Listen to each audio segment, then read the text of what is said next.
What I want to do in this video, in probably about 3.5 minutes, is I want to look inside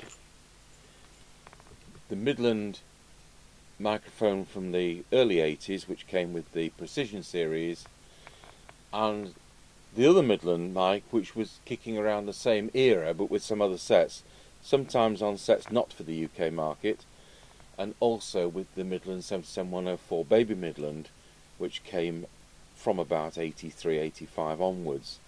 So they're both of the same type. They're both made in Korea, and they're both, did it say 500 ohms?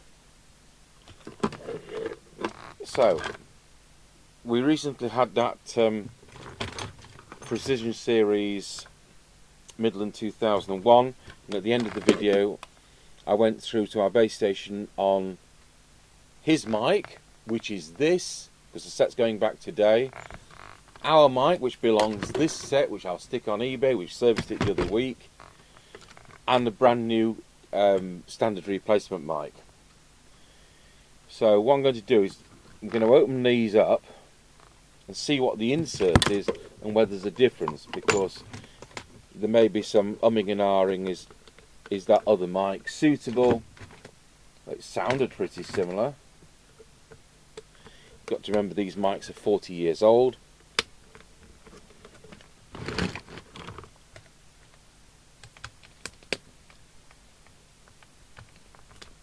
And all those years of being used may well have taken their toll. You know what I'm going to do? Whilst this is in bits, I'm going to, as a courtesy to the customer, I'll run the case through our dishwasher.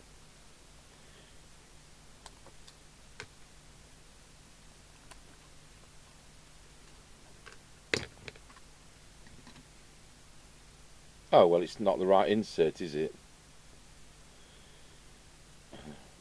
Right, well, we can go further with this because we've got one of these mics kicking around. Someone's ordered a replacement standard coffin mic anyway, and if these are the same inserts that we used in the Maxon sets, well, they do fail, don't they? I would think that with the Maxon mics, bearing in mind these are Maxon built sets, are these the same screws? Yes, they're the same screws. I would think that 9 out of 10 of the inserts in those Maxon sets have failed. And the reason is it's the glue which holds the coil winding into position becomes hygroscopic and causes the thing to fail, causes it to corrode. How do these come apart? Shows how often I have to go in one of these.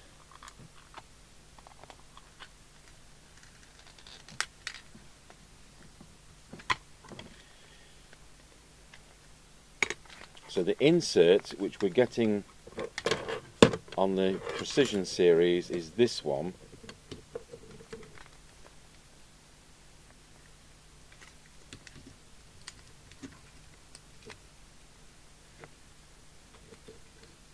And it has no writing on the back.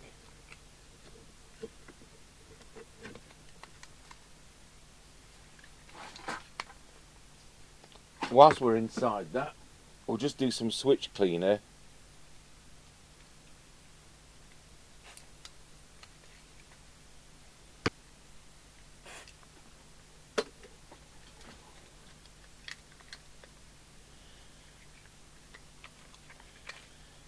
So you can see it's lost its hanger.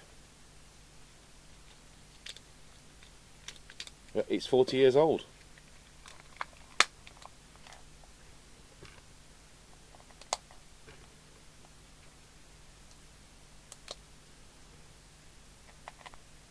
What I intend to do at the end of this is to go through to our base station with this Midland 3001,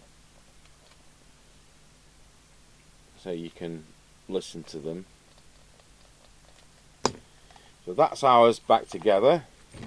I'll go and fetch another one of these, which hopefully hasn't got a different insert in. Right, so here's another one of these mics. This has been wired for 5-pin DIN to use on one of the baby Midlands. So, see what's inside it. I think it's going to be the same as you'd expect in the Maxon normal mic. Especially if we can get it to open.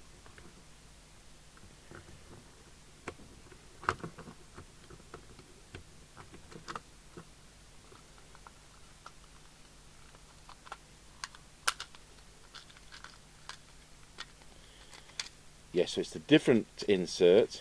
This is what should be in this one. It's this. What happens is as the wiring comes out from the diaphragm and all that, and goes to these solder pads, the glue here becomes hygroscopic, and it causes the very thin wire which comes from the coil, it causes it to rot. That's why they fail. But there's nothing you can do. How did that happen? So that's definitely as it should be. So if you see, that one's had a replacement insert.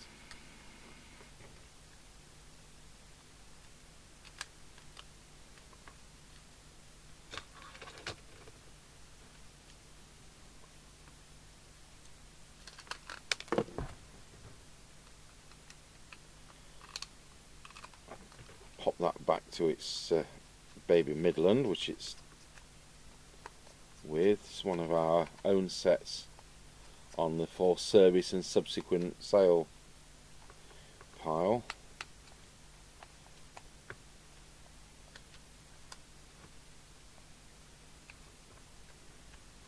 There we go.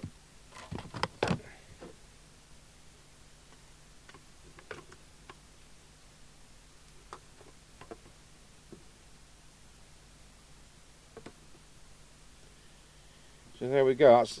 There's no reason to think that's totally wrong. It looks the same kind of dynamic mic, but it is going to sound different. It's got a bit of foam rubber in to hold it together. So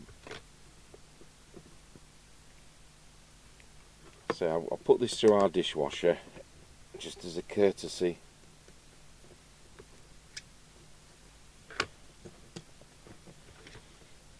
Whilst I can take it apart. There we go. So we'll come back to the video when the dishwasher's done and we can just finish off. Right, so that's now been through the dishwasher. So looks a bit cleaner, is a bit cleaner.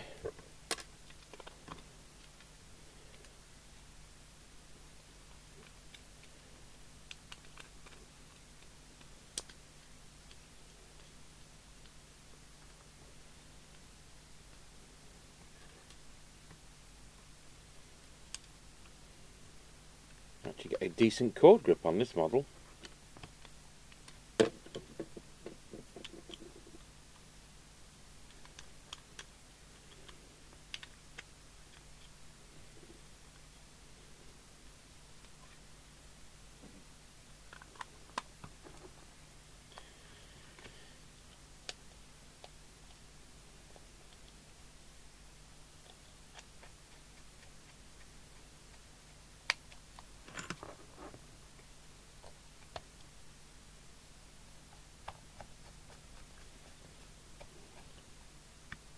So we've seen that the insert that should be in this mic is the same as used in the Maxon series with that really flimsy microphone. And we've seen that the insert in the Precision series is a much better quality metal one, like this scrap one that is kicking around. It still fail. So with that, we'll gather up these two, we'll plug them into my Midland, which will actually switch on.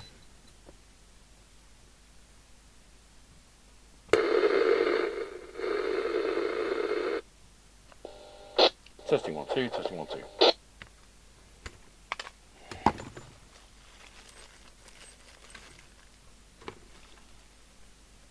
Testing 1 2, testing 1 2. 1 2 1 2.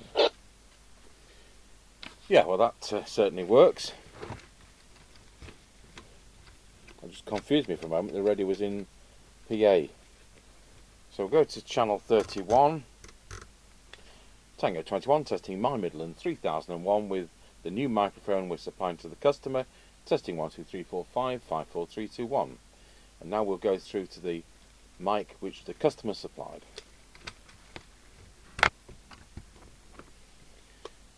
Tango 21, testing the customer's mic. Testing 1 2 3 4 5 5 4 3 2 1. So this is the one with the alternative insert in it and the one which I put through the dishwasher. So now we'll go through back to the Precision mic. Tango 21, testing the factory original Precision microphone. Testing 1 2 3 4 5 5 4 3 2 1. Then we'll go back to the new one as a final bit. And finally we're testing the brand new replacement mic which we're supplying. Testing 1 2 3 4 5 5 4 3 2 1. We've got a Tango 21, testing my Midland 3001 with the new microphone we're supplying to the customer. Testing 1 2 3 4 5 5 4 3 2 1. And now we'll go through to the mic which the customer supplied. Tango 21, testing the customer's mic. Testing 1 2 3 4 5 5 4 3 2 1. So this is the one with the alternative insert in it, the one which I put through the dishwasher. So now we'll go through back to the Precision mic.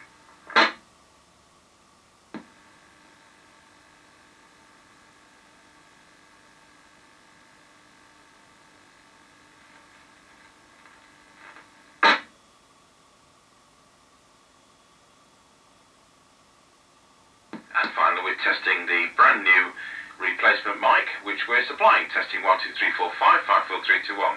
We've got a road trip to Sheffield. I think we're going to take a vintage camcorder with us.